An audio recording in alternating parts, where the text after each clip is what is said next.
上午宣布裁员，下午账号就注销了。都说外企裁员很良心，但为什么拿到赔偿的我却一点都不开心呢？一次性拿几十万，却比月薪更让人心慌。大家可能期待的是那种安全感，每月月底工资到账的安全感。最舍不得的还是我那群非常可爱的同事们，我们在一块相处的非常融洽。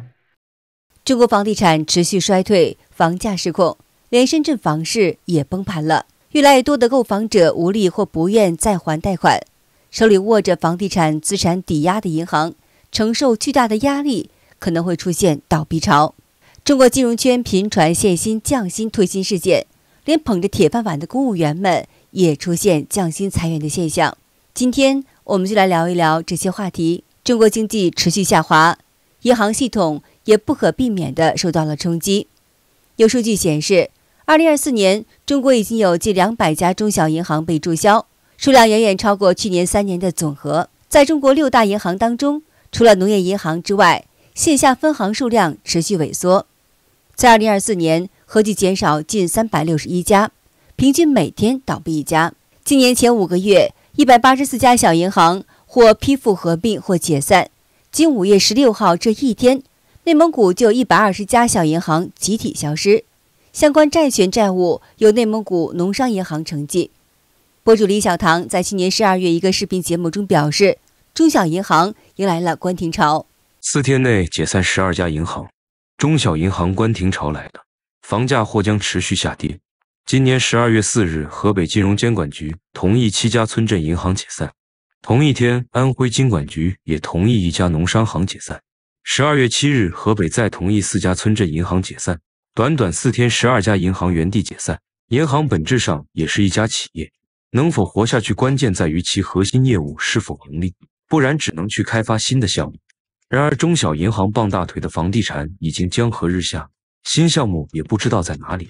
据报道，2024年有近80%的中国银行业高阶主管薪酬下降，降幅最高达到82%。42家 A 股上市银行当中，有33家银行管理层薪酬总额比上一年相比减少。其实呢，中国银行高管降薪早从2008年国际金融危机发生后就已经拉开了序幕。2015年，官方针对央企主要负责人提出酬薪改革方案，俗称限薪令。高管平均薪酬从限薪令前的平均人民币110万元降至了60万元左右。昨天跟行里的朋友约饭，他们偷偷告诉我，2025年要更难了。据说呢，包括中农工建的27家银行马上也开始全面降薪了。新的薪酬体系，超出标准的固定工资的一律减掉，像其他的绩效工资、项目奖金、季度还有年度奖金也会全部取消。好多岗位光固定薪资的降幅就将近50%。其实大家都知道，在金融行业，固定工资以外的奖金一般呢才是占比整体收入的大头。那这样整个算下来呢，大部分人的收入呢将会出现断崖式的下跌。面对中国经济放缓、监管收紧与地缘政治风险，多数跨国金融机构正在调整在华策略。美国金融巨头花旗银行6月5号宣布，计划在中国裁撤3500名资讯科技 IT 员工，主要集中在上海与大连的2个技术中心。此轮裁员预计在今年的第4季初前完成。今年的3月，花旗因为资料治理与内部的控制问题，遭到美国监管机构处以高额的罚款。花旗随即决定减少对外包 IT 人力的依赖，转为直接雇佣全职员工。上个月中旬，花旗已在中国裁员大约是200名 IT 外包人员。这位博主说，花旗银行员工非常不舍得失去这份工作，因为在外资银行不像国内银行那么卷，而且加班都有加班费。我刷到好几个里面的员工发抖音都是依依不舍的那种态度，说不舍得里面的同事和他们的老板，他们的上司叫老板。说实话啊，很多人开玩笑说想被裁，但是真正被裁的那个时候，其实是还是有点迷茫的。很多人要面临着找下家，一下子要找到跟这个一样合适的下家也是比较难。花旗银行被裁的员工可以获得 N+6 的赔偿 ，N 是指工作年头，比如如果在花旗工作了10年，他就可以拿到16个月的薪资。据说花旗员工的平均月薪是4万，那么他就能拿到16乘以4等于64万的赔偿金。花旗赔偿金让中国的银行员工非常羡慕，因为国内金融圈频传降薪事件，有的银行甚至反向讨薪。将发给员工的绩效奖金追回。其中，讨薪王招商银行共讨回4329万人民币，涉及该行4415名员工。银行为什么突然间变穷了？因为中国民众不买房不贷款了。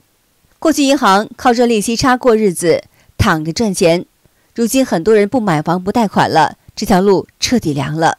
吃到嘴里的肉还能吐出来，真是匪夷所思。但是招商银行就是这么干的，而且还不是第一次了。2022年，招商银行向2876名员工追讨薪酬5824万；2023年追讨薪酬4329万，人均退薪近10000元。追讨薪酬不仅仅发生在招行，去年渤海银行向370名员工反向讨薪1760万，人均退薪4.75万。工商、建设、农业纷纷下场，加入了反向讨薪阵营。为什么银行敢这么干？是因为银保监会之前发布了一个叫指导意见，这个意见早在21年就出台了，追讨薪酬属于合法合规。以前年景好的时候，大家都没当回事儿，但是最近2年追讨薪酬却频频上了热搜。归根到底的原因就是房价下跌的太多了，银行和房产捆绑过深，这2年还不上贷款的人是逐年攀升，银行的坏账比例也在大面积上涨。房价大跌，遇上经济寒冬，营收简直是惨不忍睹。那银行为了维护自身利益，就磨刀霍霍向自己人下手了。简单粗暴的举例，之前银行员工做业务拿到了一个绩效工资，但是现在这笔业务出现了不良，银行就要收回之前发给他的绩效。不得不说，这就是资本的残酷啊！有窟窿了找员工填平，让光鲜亮丽的银行高级白领一下子成了高危白领，白领工资的领。由于中国经济持续下行，过去地方财政过度依赖土地出让和中央转移支付，一旦房地产市场放缓，地方政府不得不从行政支出开刀。因此，公务员降薪已在全国范围内开展。我跟你们说，在南宁啊，基本上那些基层公务员他们都觉得天塌了。怎么了？有什么？你知道吗？以前有多风光，现在就有多惨。有多惨了？这2年啊，不是老是降薪吗？以前1个月领个18000都不成问题，但是现在交完那些社保公积金，他可能到手就只剩3-4千了。啊，对啊，现在下班就骑着小电驴哦，那油车在家1个月开不了几回，落差也太大了吧？对，主要是现在油费也贵，确实很贵。然后现在出去跟领导吃个饭，哎，你还要想一下哪张卡还能再提点额度出来。是啊，你们身边的有没有那种体制内的？他们现在什么情况啊？今年中共公务员降薪从浙江开始，据一位浙江公务员亲属姚林透露，2025年以来，当地公务员工资再度下调。我亲戚是名普通科员，今年又降薪了，1年少了5-6万，处级干部的年收入减少的更多。单位虽然还承担社保医保，但整体负担感明显加重。杭州一位即将退休的公务员薛先生表示，他曾希望延迟退休以提升退休金，不料收入反而减少。我3年前没退，想着晚2年可以多拿点。现在到手工资降了，退休金从原本的预估6-7千块降到了4000多块。我被降薪了，一次性降薪50%-60%，收入直接腰斩。下午老板打电话给我通知了这个事情，从6月份开始不交社保，只拿提成。自从上个月开始，公司调整为居家办公，我心理上早有预期准备，但是真正面临降薪的时候，还是难受的很想哭，心里很苦涩。一点没有心情办公了。我们带着婆婆带着宝宝一起北漂打工，我降薪了肯定会面临缩减开支，最难过最担心的就是可能会委屈到宝宝，不能给宝宝提供很好的生活，可能会给老公增加负担。宝宝一回家就喊妈妈，抱着宝宝那一刻既温暖又愧疚。去年离职的前同事几个月都没找到工作，这次降薪我面临2个选择，直接离职或者是接受降薪继续居家办公的同时边找工作。毫无疑问只能选择后者。我们家大头支出是老公负责，我负责养孩子和一家人的生活费。他压力很大了，不能再拖累他给我生活费。现在工作也不好找，降薪了好歹有份收入先支撑着。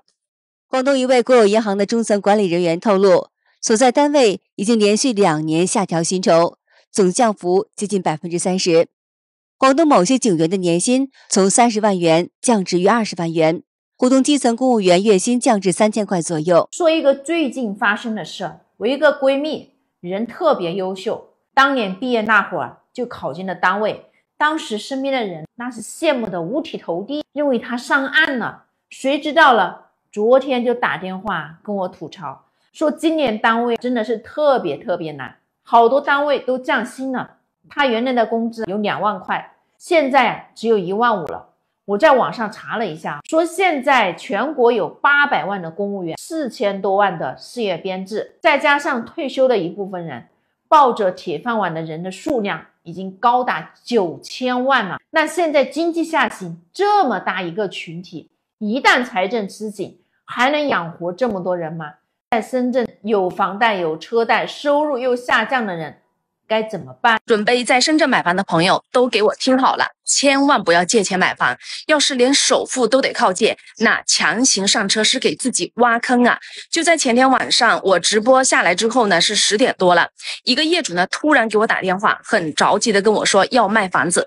他的这个房子呢是21年买的新房，花了300万，首付呢是90万，找亲戚朋友借了20万。本来以为买完房，家庭事业都能够稳稳当当的往好里发展，可谁想得到，今年3月份，他直接就被公司裁员了。之前是做 IT 类的，这2年工资虽然说是降了，但好歹能够维持正常的生活。不过呢，也没攒下来什么钱。现在一下子好几个月没收入了，房贷压得他喘不过气来，再加上买房借的钱还没有还，亲戚朋友呢这2年也不好过，一直在催债，实在扛不住了，只能卖房。我赶紧帮他简单的评估了一下，房子呢是次新的，开发商带的精装修，可是市场的行情摆在那，小区周边同面积的新房呢才卖240多万，附近小区二手房挂牌呢也就是250万左右。我就说呀，要是想早点卖出去，考虑到装修已经用了2年了，也就挂个230万吧。结果他想都没想就答应了，那真的是逼到了绝路了。想不到短短几年的时间，将近亏掉了100多万。很多人前几年在深圳买房的基本都亏了，但真的没有想到亏这么多。我老公的一个同事在2020年的时候，为了解决2个孩子上学的问题，夫妻俩咬咬牙在深圳光明买了一套89平的3房，总价将近400万，每个月1万多的房贷。前段时间跟我们吐槽说，他真的后悔买房了，现在公司效益也不好，收入也大大的缩水了，真的快熬不住了。让我们千万不要贷款买房，不然真的像他们一样辛苦攒下的血汗钱，因为一个房子全砸在了手里。好的，今天就和大家聊到这儿了，请您记得点赞、订阅、留言，并且分享给您的朋友们。感谢您的支持，我们下期节目再见。